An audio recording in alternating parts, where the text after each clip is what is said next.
Hello guys, ഇന്ന് നമുക്ക് കൂൺ വെച്ചിട്ട് ഒരു റെസിപ്പി ഉണ്ടാക്കിയാലോ. അതിന് വേണ്ടിയിട്ട് ചിപ്പി കൂണാണ് കേട്ടോ എടുത്തിട്ടുള്ളത്. 200 ഗ്രാമിൻ്റെ ഒരു ബോക്സാണ് വാങ്ങിച്ചിട്ടുണ്ടായിരുന്നത്. എനിക്ക് കൂണ് ഭയങ്കര ഇഷ്ടമായതുകൊണ്ട് ഞാൻ എവിടെ കണ്ടാലും വാങ്ങിക്കാറുണ്ട് കേട്ടോ. പണ്ടൊക്കെ പറമ്പിലൊക്കെ കഴിക്കുന്ന കൂണ് എപ്പോഴും കിട്ടാറുണ്ടായിരുന്നു. ഇപ്പോൾ അത് കിട്ടാറേ ഇല്ല. അതുകൊണ്ട് ഇത് കണ്ടത് ഞാൻ വേഗം വാങ്ങിച്ചു. അപ്പോൾ ഇത് വെച്ചിട്ട് ഇന്ന് തോരനാണ് കേട്ടോ ഉണ്ടാക്കുന്നത്. മസാല വെച്ചിട്ടുള്ളതിനേക്കാളും കൂടുതൽ എനിക്ക് ടേസ്റ്റി ആയിട്ട് തോന്നിയിട്ടുള്ളത് തോരനാണ് കേട്ടോ.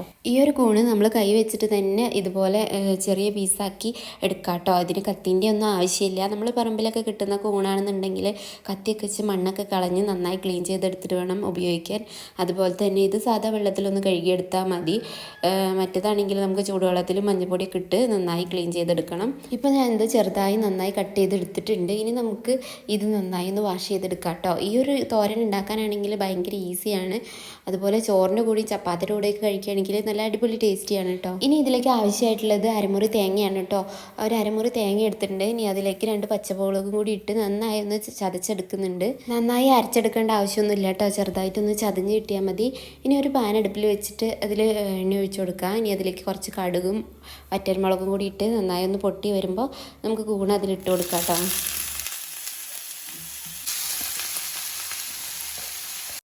ഇനി നമുക്ക് അരച്ച് വെച്ചിട്ടുള്ള തേങ്ങ അതിൽ മിക്സ് ചെയ്ത് കൊടുക്കാം. ആ ഒരു തേങ്ങയും കൂടി ഇട്ട് ആവശ്യത്തിനുള്ള ഉപ്പും മഞ്ഞൾപ്പൊടിയും കൂടി ഇട്ട് നന്നായി ഒന്ന് മിക്സ് ചെയ്തെടുക്കാം. കൂണിന് നല്ല വേവുള്ളത് കൊണ്ട് തന്നെ അത്യാവശ്യം വെള്ളം ഒഴിച്ച് കൊടുത്തിട്ട് വേണം കേട്ടോ വേവിച്ചെടുക്കാനായിട്ട്. കുറച്ച് സമയം എടുക്കും. അപ്പോൾ നമുക്ക് ഈ ഒരു അരപ്പിൻ്റെ വെള്ളം അതിലേക്ക് ഒഴിച്ച് കൊടുക്കുന്നുണ്ട് കേട്ടോ. ഇനി നന്നായിട്ടൊന്ന് മിക്സ് ചെയ്ത് അടച്ച് വെച്ച് വേവിക്കാം. 15 മിനിറ്റിന് ശേഷം തുറന്ന് നോക്കിയപ്പോൾ അത്യാവശ്യം വെള്ളമൊക്കെ വറ്റിയിട്ടുണ്ട് കേട്ടോ. ഇനി ഈ ഒരു വെള്ളം കൂടി കുറച്ച് നന്നായിട്ട് വറ്റിച്ച് ഇതുപോലെ ആക്കി എടുക്കണം. അപ്പോഴാണ് കേട്ടോ നല്ല ടേസ്റ്റി ആയിട്ടുള്ള തോരൻ റെഡിയാവുക. അപ്പോൾ ഈ ഒരു റെസിപ്പി ഇതുവരെ ട്രൈ ചെയ്യാത്തവരുണ്ടെങ്കിൽ എന്തായാലും ഒന്ന് ട്രൈ ചെയ്ത് നോക്കണേ. അടിപൊളി ടേസ്റ്റാണ് കേട്ടോ. ചോറിൻ്റെ കൂടെയും ചപ്പാത്തിൻ്റെ കൂടെയും അപ്പത്തിൻ്റെ കൂടെയും എന്തിൻ്റെ കൂടെ വേണമെങ്കിലും ട്രൈ ചെയ്യാൻ പറ്റിയ ഒരു അടിപൊളി റെസിപ്പിയാണ് കേട്ടോ. അപ്പോൾ ഈ ഒരു വീഡിയോ ഇഷ്ടമായിട്ടുണ്ടെങ്കിൽ ലൈക്ക് ചെയ്യുക, ഷെയർ ചെയ്യുക. സബ്സ്ക്രൈബ് ചെയ്യാതെ കാണുന്നവരുണ്ടെങ്കിൽ എന്തായാലും ഒന്ന് സബ്സ്ക്രൈബ് ചെയ്യണേ. അപ്പോൾ മറ്റൊരു വീഡിയോ ആയി കാണുന്നവരെ ടാറ്റാ.